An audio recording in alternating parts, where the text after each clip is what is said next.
Please be advised that the views and opinions of the host and guests do not reflect those of the station, the management, and its network.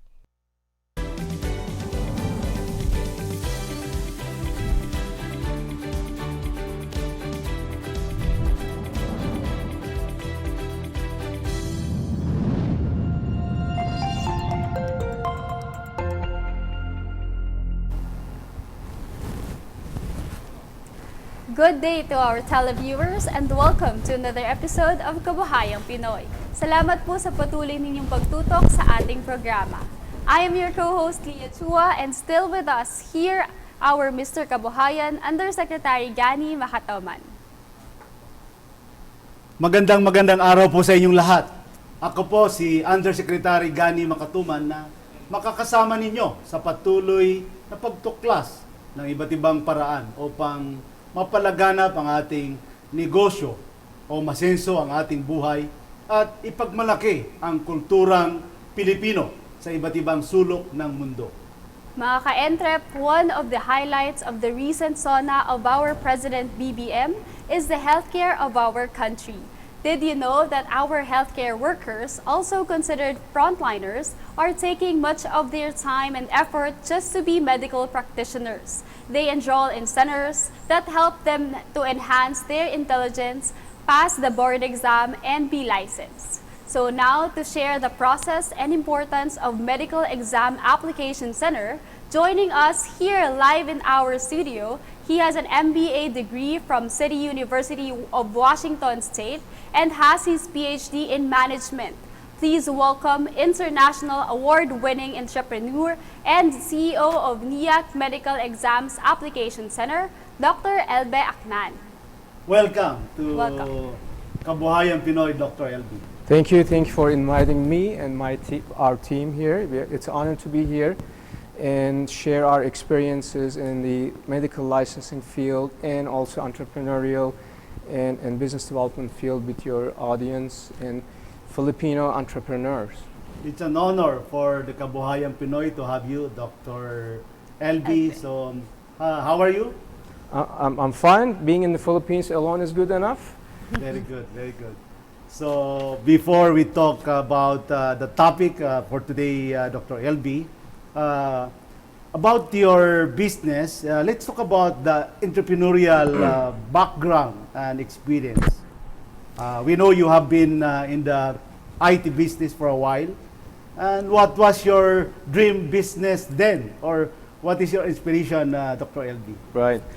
Well, entrepreneurship is something that you may have it in you, and or not, or you can learn. Some people say that you are born as entrepreneur, and some people say you have to learn the skills.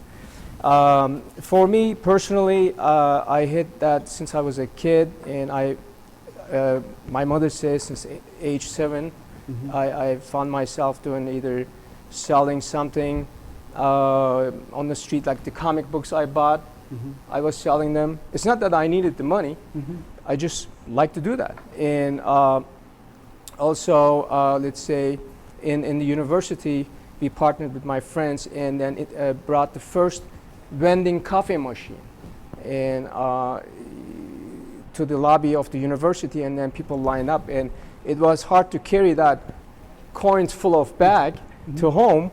And so on. I did a lot of things. Also, I worked in Silicon Valley and started that time. I'm talking about early 90s, and internet was just booming that time. It was something new, and only big, large companies had websites that time. So what I did, I started a business and started offering this to small and medium-sized businesses.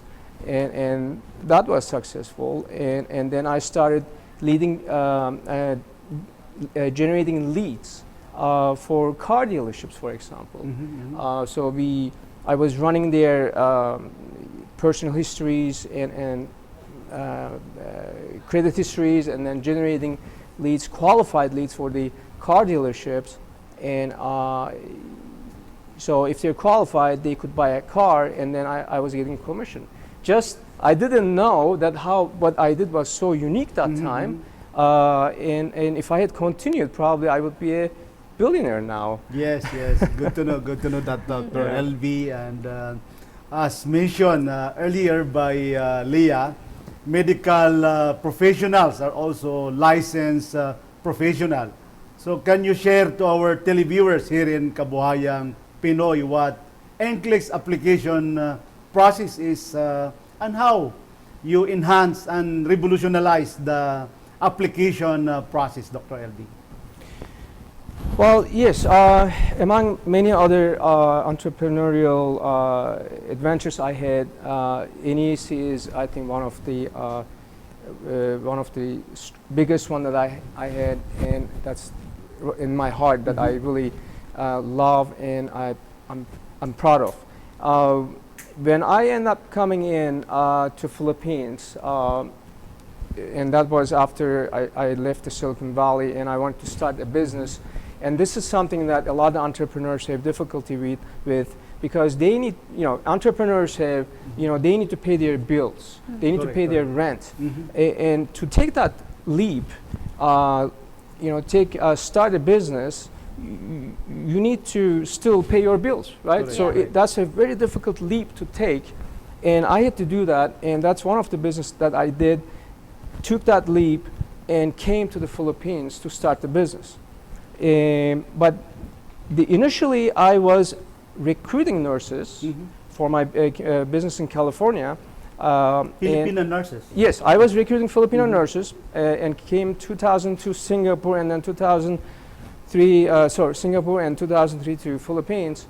And I recruited nurses as a accredited POEA agency with a partner in Cebu agency.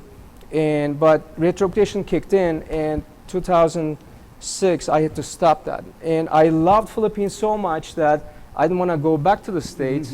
And I said, I got to do something else here, otherwise I will not have enough money to live here for, not generating any money.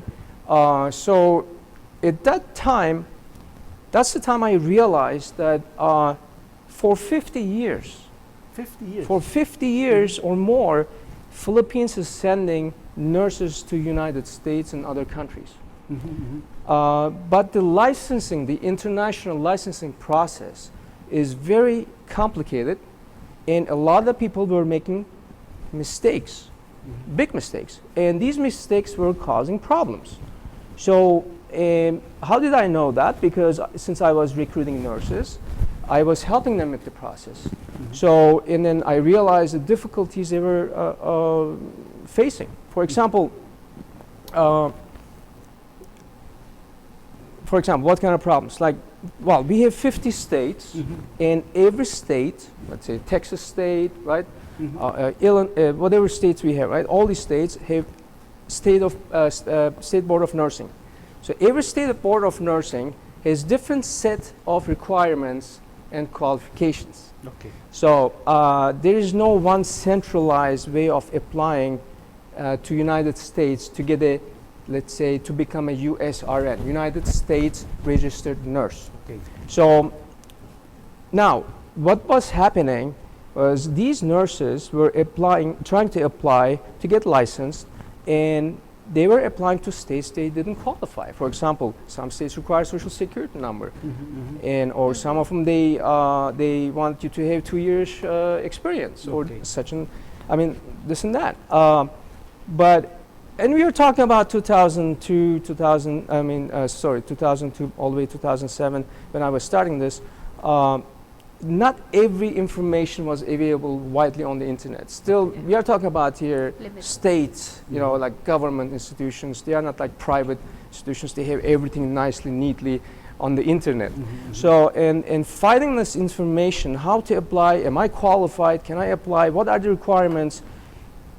Finding that information was not easy, especially for international nurses. But why the Filipinos, sir?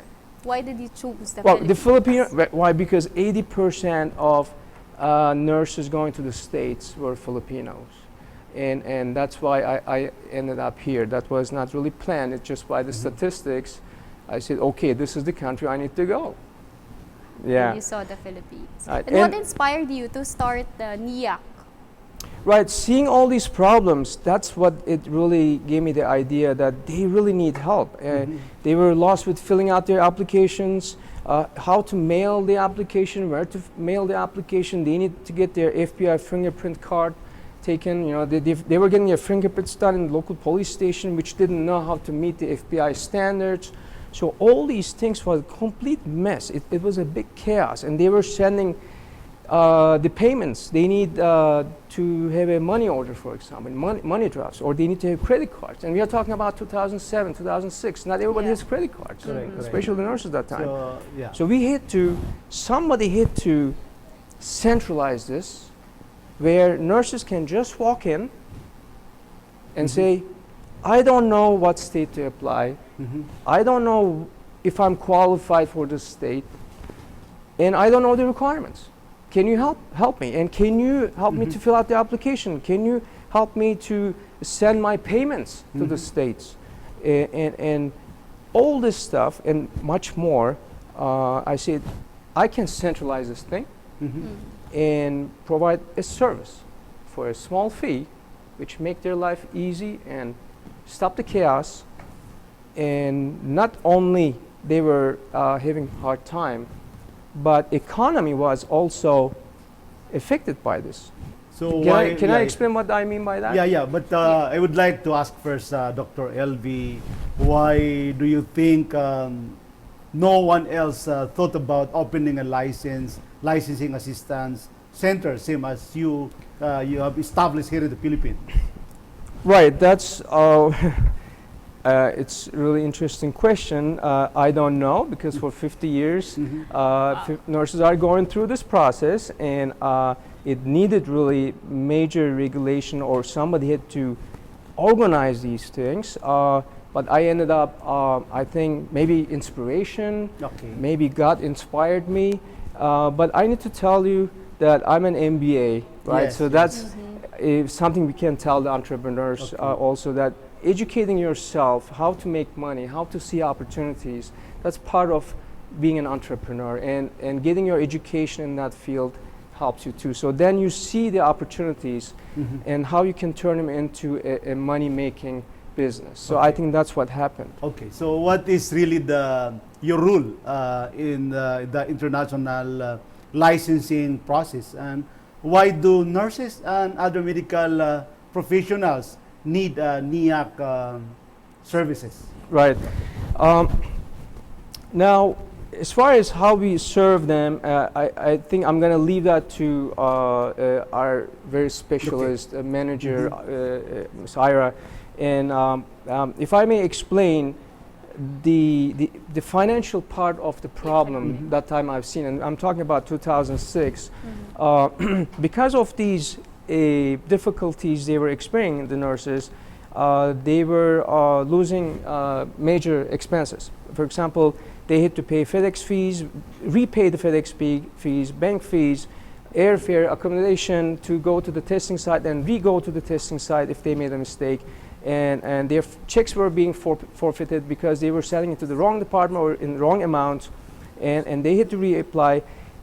So we are talking about 20,000 NCLEX applicants in a year. 20,000 every year, that time, in 2007, 2008, 20,000 Filipino nurses only, Filipino nurses only, taking this NCLEX exam, and they are completely lost about the process. They are asking their friends, they are helping them sometimes. And by the way, I need to share that with you, that I wrote my dissertation, my PhD dissertation about the NCLEX clientele needs and the problems they were experiencing, and we did survey in Cebu, Davao, and Manila. So based on the survey we did for my dissertation, we find out what the problems are and how we can really serve them. And then what I found out is about 30% probably of the applicants, at least, were having problems with the process and losing money. And so these problems I counted, they are adding up to, let's say, $500. So if they have to reapply and then retake, that's about $500. That's about 25,000 pesos that they need to pay again. So 20,000 nurses applying, 30% of that, let's say, is 6,000, right? 6,000 multiplied by 500, that's $3 million, if I'm correct in calculation. Yeah.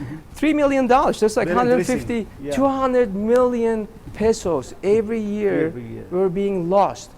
Maybe for Philippines, that's not a huge number, but individual level, I've seen families, they sold their Omni Carabao Yeah. to pay Yeah, yeah. in provinces to pay their dollars, let's Correct. say, exam fees. Okay. Now, Yeah. if they have to go back and pay again $500, basically 25,000 pesos, and that's $2,000 is more or less how much it costs. So now on top of that, they need to pay another $500. That's a lot of money, and Correct. it is so sad that they were losing money. Okay. And not only that, slow deployment of nurses because of that. Because the longer it takes to take the exam and qualify for the exam, right? The slower the deployment will be. That means the slower the delay. There will be delay in remittances getting into the Philippines, and not only in the Philippines but also in the U.S.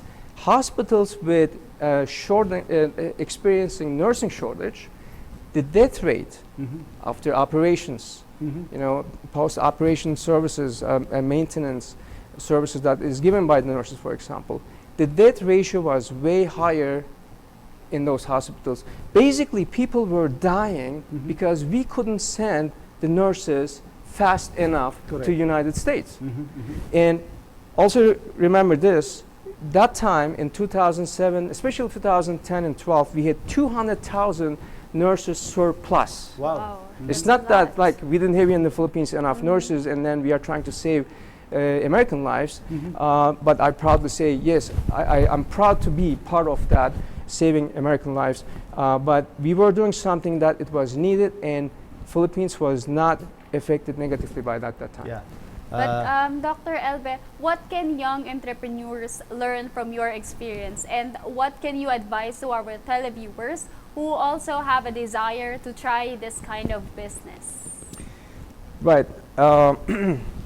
First of all, the entrepreneurial side, you know, again, people are either born with it or they need to learn it. So it is like a soccer player, let's say. Okay, some of them are born with that talent, or some musicians, they are born with that talent, and they become very successful. And some of them, they are not, but they have the passion to learn. So what they do, they go and study, they train, and they become very successful, some of them. Correct, correct. So if you're an entrepreneur, you need certain skill set. And you can find these things on the internet and in the books. And from my experience, I can say learning, opening your eye to the opportunities, and having a drive to succeed is very important. And communication skills, discipline, resilience, because you cannot be successful in each attempt. Sometimes you fail in one business, maybe two businesses. It takes time, and the history is full of examples of that. I think Honda, for example, is one of the examples of that. So young entrepreneurs, I think Filipino entrepreneurs, especially the young ones nowadays, they are very good in adapting to new technologies. Yeah. And I- Digitalization. Yes, and Philippines is, I think, number one as far as Yes. nation.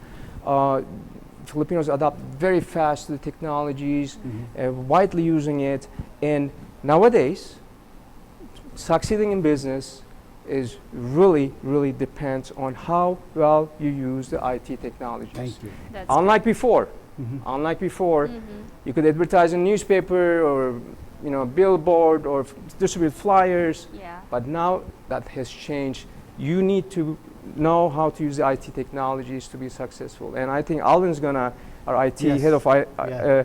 IT will explain that in detail. Thank you so much, Dr. Elbe. Alam mo, Leah, napaka-importante yung pinag-usapan natin kay Dr. Elbe, no? Tama. Pero kulang na kulang ang ating oras. So, Correct. Dr. Elbe, how how to contact you and how can our televiewers from our followers in Kabuhayang Pinoy avail your service.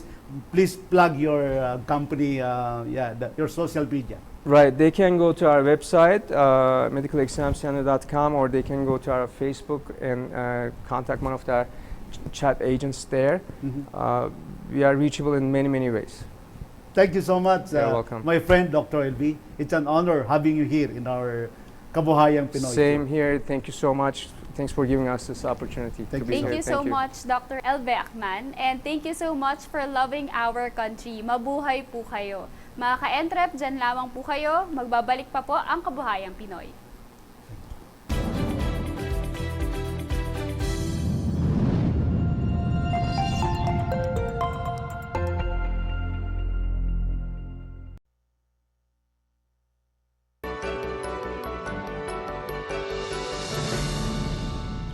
Please be advised that the views and opinions of the host and guests do not reflect those of the station, the management, and its network.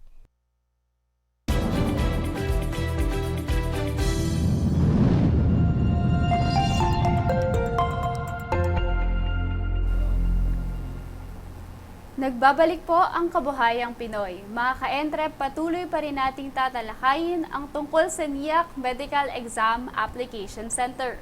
Now, to talk about how their company took advantage of the newest technology to improve their services, here with us is a professional IT working with NEAC since 2016. He is responsible for maintaining, expanding, and scaling up the information technology of NEAC. Please welcome Head of IT Department, Mr. Alvin Amit. Welcome, Alvin, sa Kabuhayang Pinoy. Thank you, Ms. Pia. Thank you, Yusek Gani. Alam mo, ikaw yung kanilang IT head, no, Alvin? Yes, At kami naman nagagalak na pinag-usapan natin itong kasi sa mga gustong pumasok sa ganiting negosyo, Lia, no, napaka-importante at Po. para sa kaalaman ng ating mga taga-subaybay, Alvin, ano, paano po ba natutulungan ng technology ang NEAC para tumagal ng 15 years sa industry natin?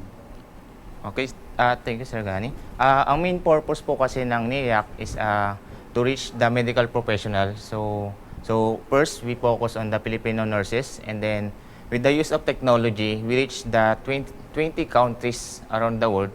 Because we 20 countries. Yes, sir. And because of the technology, we are using a digital marketing, and also with the use of technology, we improve our services. So, sama na dyan yung sa pag-avail ng services online na very convenient, and pag meron kaming digitalized system na lahat is everything automated na. So, that's why NEAC is now 15 years and leading. Still counting. Yeah, yes, sir. So, ano-ano po ba yung mga na-experience nyong mga challenges pagdating sa technology at paano nyo po ito na pagtagumpayan sa NEAC? Number one po is, of course, since everything is online now, so we need to make sure that our system is user-friendly. So, from our website, dapat mobile-friendly na, since 80% na ngayon ng technology is 80% ng user is a mobile user, and also we need to make sure that our system is always online. So because our employees working online, and we need to keep our business na online talaga, and also the integration in maintenance lagi po yan sa kumpanya. And lastly, we need to make sure, since we are already more than 60,000 applicant na po, no? 60,000? Yes Wow. po, sir. That's And- from all over the world. Yes po. And more than 60,000 applicants. So lahat po 'yan may mga sinasubmit na application, meron pong mga forms na pinipilautan, yung mga documents po nila. So pinapasa rin po namin. So ang challenges po niyan is paano po namin ma-make sure na hindi po ito magiging balakid sa kanila or mabi-breach. Since nowadays napakarami pong hacker talaga ngayon. Tama. Pero paano nyo po nagawang i-shift yung process, yung mga services ninyo online? And do you have mobile applications po? Ano tama? Meron po kaming yung website po namin sa mobile friendly, and also meron din po kaming yung mga aplikante namin is nakaka-login sila online. And Website. www.medicalapplicationcenter.com, and also our company is nag-start kasi since 2007 pa. So we offer services na online talaga. So better way siguro we improve kung paano pa namin ma-assist yung mga aplikante namin online. So nandyan yung digital marketing, FB ads or Google ads, andyan din yung SEO, and then andyan din pumapasok yung sa AI. So meron kaming AI na nag-a-answer sa mga Artificial intelligence. Yes sir. Galing, Meron po galing. kaming AI na pag nag-inquire ka sa kumpanya namin, meron po sa inyo sasagot na AI. Talaga? And all of that stuff, sir. Galing naman, Magaling, Lia, no? At yung mga suki natin sa Kabuhayang Pinoy na mga entrepreneur na nais mag-invest sa IT, Yes po. dapat ba mag-invest na talaga ang mga entrepreneurs into IT services at kasama yung mga ibang operation, Alvin? Yes, definitely Yusik Gani, no? Kasi ngayon kasi nasa digital era na tayo. So, dapat talaga pag mag-start ka ng business is focus mo niyan is one of your core of the business yung website nyo, kasi nandyan makikita yung ano yung services nyo, ano yung product nyo, and kung ano yung kumpanya nyo, kasi dyan lalabas lahat ang background ng kumpanya. Sa experience nyo sa IT, Alvin, ano ba ang maipapayo ninyo sa ating mga viewers? When is the best time to adopt in a new technology? Now, ngayon mismo. Kasi Ngayon mismo, ha? Ngayon mismo, kasi nasa digital era na tayo, di ba? So, lahat kasi, with the use of technology, lahat ma-digitalize nyo, lahat ma-automate nyo, and makakalis kayo ng manpower cost. Galing, galing. Oo. Baka po may nais kayong batiin or pasalamatan, Sir Alvin. Pinapasalamatan ko po ang programang ito para po pag-imbenta sa amin, and also kay Miss Lia, kay Yusik Gani, and also sa mga masugid po namin ng mga aplikante na nagtiwala sa amin, at subaybayan niyo po kami hanggang dulo. Kanina, hindi na-announce ni Dr. LB yung website nyo. Baka pwedeng ikaw na magbanggit Ayun sa po, website ng NEAC. Ayun po, pakivisit lang po, www.medexamcenterapplicationcenter.com. Maraming salamat sa iyo, Maraming Alvin. salamat. We thank you so much, Mr. Alvin, for guesting with us. Mabuhay po kayo. Huwag po kayong aalis, mga ka-entrep. More about NEAC services pa po ang ating pag-uusapan dito lamang sa Kabuhayang Pinoy. Thank you.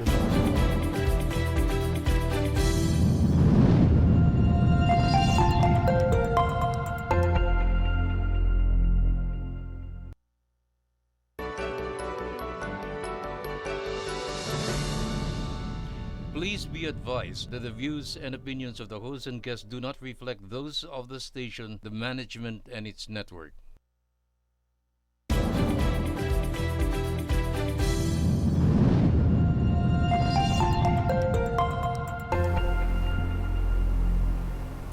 Kayo pa rin po ay nakatutok sa Kabuhayang Pinoy. Dahil full force po sila ngayon, mas madadagdagan po ang ating knowledge tungkol sa NEAC services. Andito rin po kasama natin sa ating studio, the Finance and Operations Manager of NEAC, Mr. Gilbert Pineda, and Chief Project Manager, Ms. Ayra Serrano. Welcome to our show po.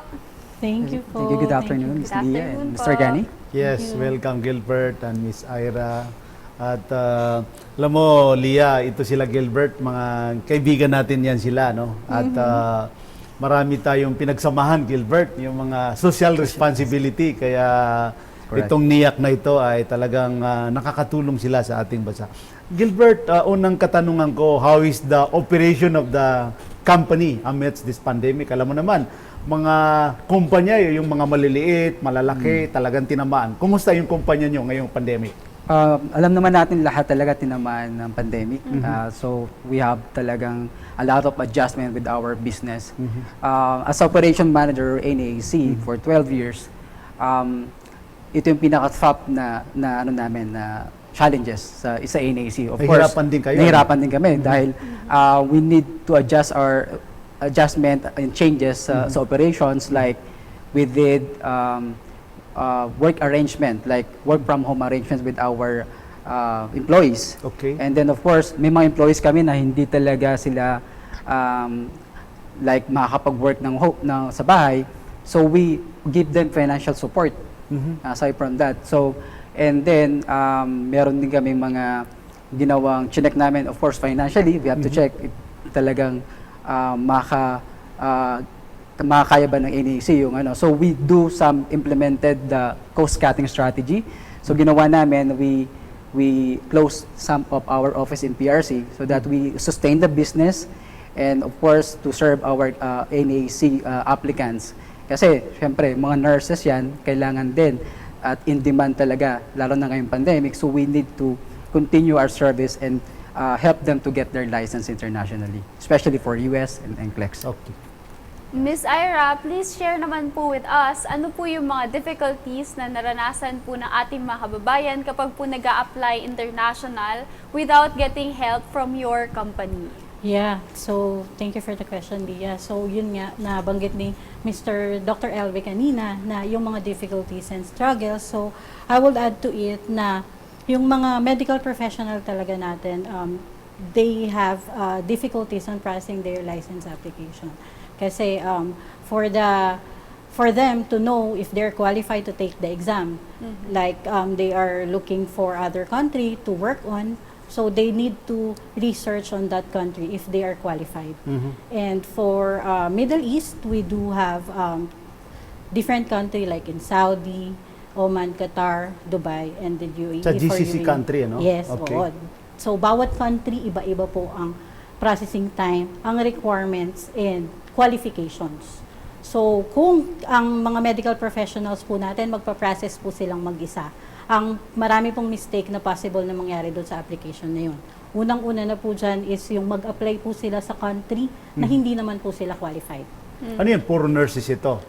All of the medical professionals Okay, po. all the- Nurses, PT, iba-iba po. Pati po physicians, we can handle them, their applications. Galing. So bakit naman mas mabuti na kumuha ng application services tulad nitong NEAC? Yes, opo. Bali, kung sila po ang magpa-process ng sarili nila, unang-una nga po, yun, pwede silang magkamali ng country na mag-a-applyan nila wherein hindi po sila qualified. Pangalawa, magsasubmit po sila ng application sa maling licensing authority or sa department kasi po yung mga BON po na, o Board of Nursing po natin sa US and yung mga licensing authority natin sa different country, iba-iba po yung department na nag-handle ng application nila. So possible mag-send sila po ng mali doon. And then wrong sequencing of their application. Pangalawa po, pang-apat po is yun nga, magsasubmit sila ng application and then mafa-found out nila na mali po yung fees.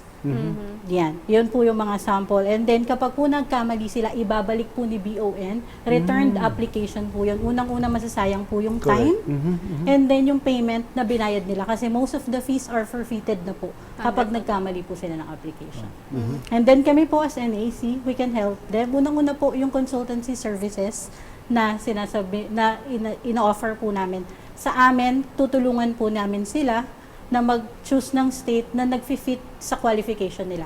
Kasi po nagmamatter din po dito yung working experience. Yung mga nurses po natin, kung may yung working experience na po sila dito sa Pilipinas or kung license na po sila sa PRC, nakapasa na po ba sila? So may mga country na po pwede po kasing hindi ka pa nakakapasa. Meron din naman pong mga country na Kailangan okay nakapasa. lang na dapat nakapasa ka or kailangan may working experience po tayo. Nire-require nila yun. Opo, Okay. iba-iba po talaga. So kami, we are determining them on what state or what country are fit they in. best for them. Based on their qualification po and yung goal po nila talaga. And then second, kami na rin po yung nagpa-process and nag-fill out ng mga application nila. Wala na po silang ibang gagawin. Kami na po lahat magpa-process nun para po sa kanila. Galing naman. Yes, opo. And then kami po, of course, in this industry, we are the pioneer and the expert. We handled 60,000 applicants. So alam na po namin. 60,000 applicant, ano yan, yearly? Or All in all na po. All in all, Yeah, okay, opo, okay. up until today. So Okay. yun po, kami po ang nagpa-process yan. Expert po ang pag-fill out ng application. And then on time na po. And then yung nga po, pagka sila rin po ang nag-process, madami pong delays. So kami, na-establish na po namin yung... Alam niyo na yung mga... Opo, na-establish na rin po namin yung mga contact namin sa Board of Nursing, sa licensing authority. So pag kinontak po namin sila, yung mga problema na na-encounter sa application, yung mga delay, mas mapapabilis po kasi kami, kabisado na po namin. And yun nga po, lastly, sorry. Sige. Yun po, lastly, of course, since hassle-free, more time na po para sa kanila na ma-focus po yung personal life nila. Like yung work, yung studies, especially po Galing. kasi yung review. Kailangan ma-focus po sa kanila yung time nila sa pagre-review po ng exam kasi po yung exam, hindi po siya madali. Of Pag course. yung exam, pag bumagsak ka, you can retake it. We can or- retake po, reprocess the application. Yun lang po, medyo sayang siya. May kahit- discount ba pagka nag-retake or same fee Same pa rin? bayad pa rin. We offer discount. Okay. syempre. Okay, okay. Yes. Sige. Wait, Mr. Gilbert, what are the challenges in this kind of business and especially NEAC? We have a lot of challenges kasi NEAC is a unique business. So we are the first and the pioneer in this field. So yung challenge namin is yung pagpili ng tamang salesperson. So especially, syempre, we have a lot of information na kailangan nilang pag-aralan. So dapat detail-oriented sila kasi we are here not to commit mistake. Kasi Correct. of course, nag-avail sila ng service to we can process their application hassle-free and fast. So, yun yung challenge namin. So, we need to train them for 50 states requirements, paano ano yung mga information na kailangan i-fill up ng aplikante, ano yung mga requirements and application fee and so on and so forth. So, marami. So, napaka-importante talaga na yun nga, yung training ng new employees. So, and of course, we have a lot of improvement with the help of our team. Meron kaming lahat ginawa namin ng system from processing, from HR, finance, so that also we adopt the technology that na nabanggit ni Mr. Alvin na para maiwasan yung mga human errors kasi it's application. It's Usually ilang days po yung processing period niyo for the application? it depends on the state. So usually it takes there's a step-by-step procedures kasi hindi naman siya like talagang let's say first step 1 to 2 months ganon. So meron 3 to 6 months, right, Ayra? So depende sa stage. So yun yung processing about sa mga application. Gilbert, do you have yung mga partner clients at paano nyo po ito sila natutulungan talaga? Yes, we have a lot of clients, partner clients like the BPOs and of course agencies. And we have also review center and some healthcare institutions. So bakit namin sila tinutulungan? Kasi yung nurses, hindi lang sila in demand internationally. Yeah. Also BPOs are looking for them. Yes. So that's why we help them to license their nurses. Kasi of course, maraming in demand, of course, ang BPOs, they are building their USRN. So nakikreate sila ng nurse and then we help them to license them. Same with the agencies. So mayroon din silang mga nurses and we process their application. So we do follow up kasi may mga certain deadlines yung mga clients namin and we help them to meet their deadlines. Kasi Correct. say nurses, example, the nurses should take or have a license on December 2022. As NEAC, of course, we prioritize them. We do follow up if there's any problem. So and then of course we need to meet the deadline of our clients. Kay Miss Ayra, ano ba ang mga benefits ng ating mga medical professional na magiging licensed internationally din? Yeah, opo. Alam niyo, Miss Gia and Yusek Gani, ito pong COVID, marami pong realization tayong nangyari dito. Unang-una na po dyan is marami pong country, inamin po nila na yung workforce po nila kailangan po talaga ng medical professional. So given that scenario po na kailangan na-realize po natin na hindi po tayo mabubuhay ng walang medical professional at kailangan po natin sila. So by this, yung nurses po kasi and medical professionals, wala po yung season. So palagi po silang hiring, palagi pong All kailangan. season. Yes, for all season. Kahit So nung sila- pandemic na like nagkaroon ng mga lockdowns. kahit po Yes. nag-pandemic, nagkaroon ng mga lockdown, nagkaroon po tayo ng konting restriction sa pag-alis ng mga nurses and medical professional. But now, open na po and lifted na dahil nga alam ng iba't ibang country na kailangan po natin ng medical professionals. And Philippines is one of the great source for not only for the nurses but only for all of medical professionals. Galing. So unang-unang benefits po naman na ma-receive nila is yung better and high paying jobs. Unang-una kasi po dito po hindi ko naman pong masasabi na kung gaano po kaliit or hindi po ganon ka-competitive yung sahod dito sa Pilipinas, Correct. unlike sa ibang bansa. And of course, meron din naman po kasi silang, kung international license na po sila, may mga opportunity din po dito sa Pilipinas. Like what Mr. Gilbert says, yung mga BPOs po. And of course, kapag international license, nandiyan na rin po yung mga po-promote sila sa sa work nila. And then job security. As I've mentioned, wala pong season. So kailangan din po talaga natin. And of course, career development. Kapag po nag-work po tayo sa US, Australia, UK, Ireland, nandiyan na po yung first world country, andyan na po yung mga magagandang facilities. They are gonna learn on that experience po. Especially with them, alam po nila yung kung paano mag-handle ng mga ganong scenario. And of course, leverage. Immigration po kasi nag-open yan like within 5 to 10 years. So kapag ganyan, ginagrab nila yung opportunity for them to become ready sa hiring spree. So para po, pag nag-apply sila sa mga agency or manpower, may leverage po sila. Dahil unang-una wala ng placement and then minimal placement fee. And sila po yung ma-hire dahil internationally licensed na po sila. Sir Gilbert, ano naman po yung mapapayo ninyo sa ating mga kababayan na entrepreneur pagdating sa pagnenegosyo and mga bagay po na personally na natutunan ninyo po sa NEAC? Yes, sa mga entrepreneurship, number one, kasi sometimes we are very excited to nakita natin na merong magandang business si Fred and then ginagaya natin. Okay? So, number one, you have to study a lot about the business first. Of course, what are the target market, your market shares, competitors. Kasi madali magtayo ng negosyo.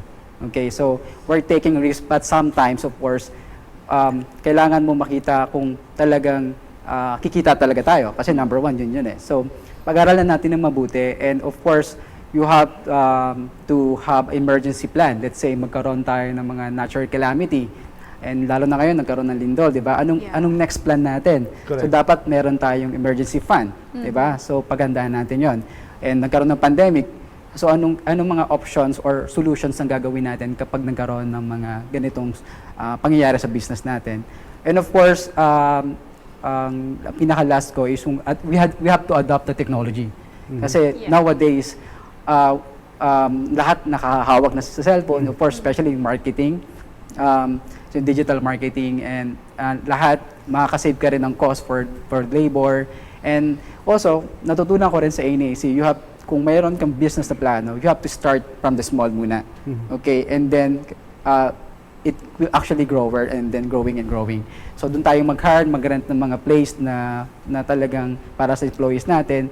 Kasi, minsan sobrang laki agad ng plano natin after 6 months and 1 year, may hirapan tayo and it will, knock down your business and close down your business. So, I would advise talaga na pag-aralan natin mabuti yung business at saka dapat may passion tayo dun sa napili natin business.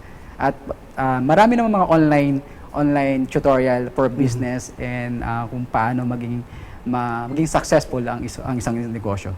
Okay, alam mo, Leah, Gilbert, Ayra, kulang ang ating oras. Pero siguro, i-plug na rin natin yung NEAC, yung inyong kumpanya, ano ba yung mga contact, yung social media, paano nila kayo makontak, paano mag-apply. Paano mag-apply.